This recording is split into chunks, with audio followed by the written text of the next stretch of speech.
అందరికీ నమస్కారం. ఈ రోజు మనతో పాటు ఉన్నారు ప్రముఖ ఆధ్యాత్మికవేత్త శ్రీమతి డాక్టర్ బట్టిప్రోలు విజయలక్ష్మి గారు. అమ్మతో మాట్లాడి మరిన్ని విషయాలు తెలుసుకుందాం. నమస్కారం అమ్మ. నమస్కారం అమ్మా. అమ్మ, మనం పోయినసారి కలిసినప్పుడు చాలా చక్కగా లలితా సహస్రనామం నుంచి మొదటి శ్లోకం అయితే చెప్పుకున్నాం. ఈ రోజు ఇట్స్ యూటీవీ డివోషనల్ ప్రేక్షకుల కోసం మీరు తర్వాతటి శ్లోకం చెప్తారా అమ్మ? మొదటిసారి చెప్పుకున్న శ్లోకం శ్రీమాత శ్రీ మహారాజ్ఞి శ్రీమత్ సింహాసనేశ్వరి చిదగ్నికుండ సంభూత దేవకార్య సముజ్జత. తర్వాత శ్లోకం ఉజ్జద్భాను సహస్రాభ చతుర్బాహు సమన్విత రాగస్వరూప పాశాఢ్య క్రోధాంకార అంకుశోజ్వల. దీని తర్వాత శ్లోకం కూడా దీనికి అనుబంధంగానే ఉంటుంది. మనోరూపేక్షు కోదండ పంచతన్మాత్ర సాయక నిజారుణ ప్రభాపూర మజ్జత్ బ్రహ్మాండ మండల.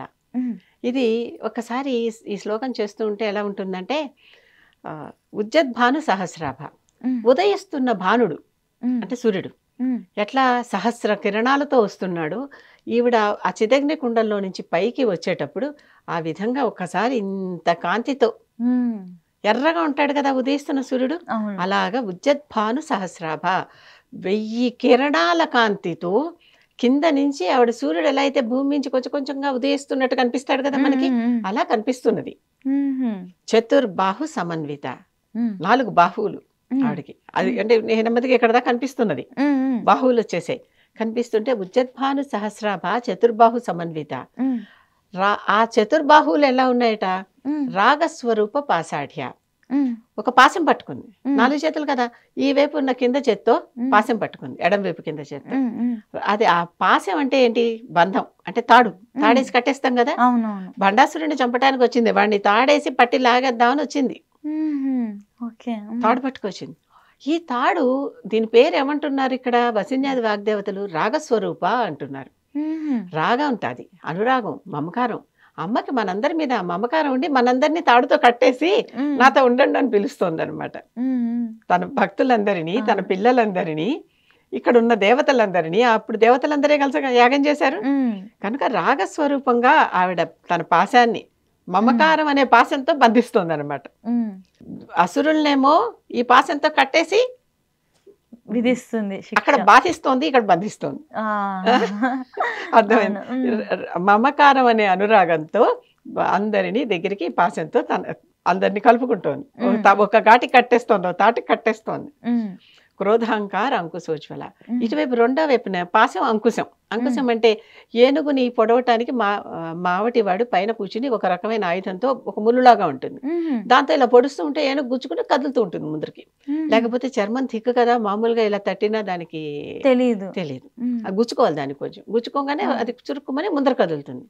మావిడికి తెలుసు ఎంత నెమ్మదిగా గుచ్చాలి, ఎంత గట్టిగా గుచ్చాలి అనే దాన్ని బట్టి దాన్ని వాళ్ళిద్దరి మధ్య ఉండే అండర్స్టాండింగ్ అది నడుస్తుంది. ఇక్కడ క్రోధాంకార అంకుశోజ్వల, క్రోధంలో నుంచి ఉజ్వలమైన అంకుశం పుట్టిందట. ఆవిడ క్రోధం ఎందుకు వచ్చింది, నా దేవతలందరినీ నువ్వు బాధ పెడుతున్నావా అని ముందర భండాసురుడి మీద కోపం వచ్చేసింది. భండాసురుడు కూడా ఈవిడ పుత్రుడే, అందరూ సమస్త ప్రపంచం ఆవిడ పిల్లలే అనుకున్నాం కదా.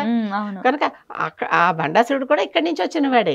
కనుక ఇక్కడి నుంచి వచ్చిన వాడైనా సరే ఇంతమందిని, ఒక పిల్లాడు మిగిలిన వాళ్ళందరూ నడిపిస్తుంటే ఏం చేస్తాం, ఆ పిల్లాడిని పట్టుకుని ఇలా చేస్తున్నావా తప్పు అని దండిస్తాం కదా. ఆ దండించటం కోసం క్రోధంగా, కోపంగా, తన కోపం నుంచి పుట్టిన అంకుశం ఇది. ఆ అంకుశం పట్టుకుని వచ్చింది.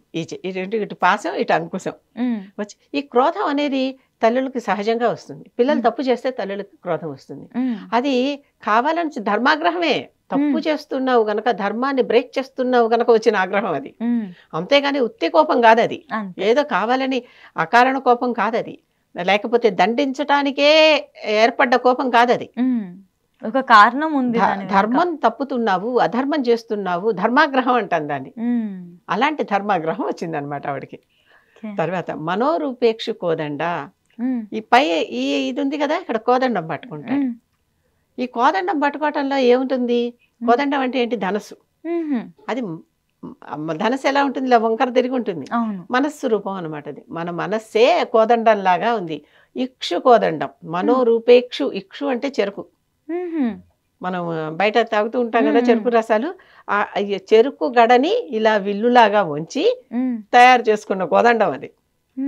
చెరుకు గడ అంటే ఏంటి, చక్కగా తీయగా బాగుంటుంది కదా, కనుక మనసు పరిపరి విధాల పోతూ ఉంటుంది దాన్ని చూడంగానే. కనుక అటు అలా పోకుండా ఈ కోదండ ఉంది గట్టిగా పట్టుకుని, మళ్ళీ ఈ కోదండంతో పాటు ఉత్తగా కోదండం ఉంటే ఏంటి లాభం, విల్లుంటే ఏంటి లాభం, బాణాలు ఉండాలి కదా. కనుక పంచతన్మాత్ర సాయక, 5 బాణాలు ఉండాలి. సాయక అంటే బాణాలు, 5 బాణాలు. పంచ తన్మాత్రలు అంటున్నారు. తన్మాత్రలు అంటే ఏంటి, శబ్ద స్పర్శ రూప రస గంధాలు. ఇవే కదా మనం పంచేంద్రియాలతో చేసేది. శబ్దం ఆకాశంలో ఉరుముతూ ఉంటుందా, మొట్టమొదటి శబ్దం అక్కడి నుంచి వచ్చింది. శబ్దం చెవులు వినిపిస్తుంది, ఇది శ్రవణేంద్రియం. ఓకే. స్పర్శ, గాలి వాయువు వచ్చి చర్మానికి తగులుతూ ఉంటుంది, ఇది త్వగేంద్రియం. చర్మం కూడా ఇంద్రియం కదా ఒకటి, ఇది త్వగేంద్రియం. తర్వాత స్పర్శ రూపం, అగ్ని. అగ్నికి ఆకారం కనిపిస్తుందా, అప్పటిదాకా గాలికి ఆకారం ఏది, శబ్దానికి ఆకారం ఏది, అగ్నికి మాత్రం ఆకారం వచ్చింది, రూపం ఏర్పడింది. ఈ రూపాన్ని కళ్ళు చూస్తున్నాయి, చక్షురింద్రియం చూస్తోంది. అంటే ఒక్కొక్క దానికి లింగం అన్నమాట, అన్ని ఇంటర్ రిలేటెడ్.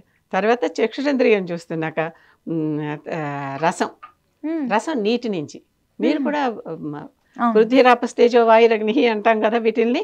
కనుక నీరు రుచి ఉంటుంది. అప్పటిదాకా అసలు వీటికి రుచి అది. కానీ ఇక్కడ దాకా వస్తే ఇక్కడ కూడా చెప్పుకుని వద్దాం. నీటికి రుచి వచ్చింది. తర్వాత అది గంధం, మట్టికి వాసన ఉంటుంది. వాన పడంగానే మట్టికి వాసన వచ్చిందంటావా, అవునా, మట్టికి వాసన వస్తుంది. ఇప్పుడు శబ్దం అదొక్కటే ఉంది ఆకాశానికి, ఇంకేం లేవు. శబ్దం నుంచి స్పర్శకు వచ్చేసరికి గాలికి శబ్దము ఉంది, జుయ్యమని ఇస్తుంది. గాలి వచ్చేటప్పుడు శబ్దం వస్తుంది కదా, శబ్దము ఉంది, స్పర్శ ఉంది, రెండు ఉన్నాయి. మూడోదైనటువంటి రూపానికి వచ్చేసరికి అగ్నికి శబ్దము ఉంది, చిటపట మండుతోంది, స్పర్శ ముట్టుకుంటే కాలుతోంది కదా అగ్ని. రూపం కూడా వచ్చింది, కంటికి కనిపిస్తుంది. 3 వచ్చినాయి అక్కడ. 4వ దానికి వచ్చేసరికి రసం, నీరుకి గలగలా పారుతోంది, శబ్దం ఉంది, స్పర్శ ముట్టుకుంటే తెలుస్తోంది, స్పర్శ ఉంది, తర్వాత రూపం ఉంది దానికి, తర్వాత రుచి ఉంది తాగితే, 4వది కూడా వచ్చింది. ఇక్కడ దీనికి మట్టి ఫెళఫెళ శబ్దాలు చేస్తూ విరుగుతూ ఉంటుంది, తెలుసు కదా. మట్టికి శబ్దం ఉంది, మళ్ళీ స్పర్శ ఉంది, రూపం ఉంది, రసం ఉంది, మట్టి కూడా రుచి ఉంటుంది, మళ్ళీ దాంతో పాటు వాసన వచ్చింది. అన్ని ఒకదానికొకటి ఇలా వెళ్తూ వచ్చాయి. ఈ పంచ తన్మాత్రలు అంటారు వీటిని. ఈ పంచ తన్మాత్రలు శబ్ద స్పర్శ రూప రస గంధాలు, ఇవి బాణాలుగా చేసుకుని ఈ బాణాలని వదులుతోంది ఆవిడ. ఇక్కడ దా చెప్పుకుందాం ఇవాళ. ఎందుకంటే కోదండం ఇవి 4 హస్తాల్లో ఏమున్నాయి అనే దాన్ని బట్టి చెప్పాను అనమాట నేను.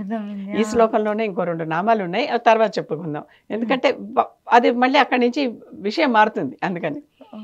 ఓకే, చాలా చక్కగా చెప్పారమ్మా. అసలు ఒక చిన్నపాటి కాన్సెప్ట్ లాగా అనుకోవచ్చు ఇది. అవును, ఎందుకంటే లలితాదేవి చేతుల్లో ఏ ఆయుధాలు ఉన్నాయి, ఎందుకోసం ఉన్నాయి, అవి ఏంటి.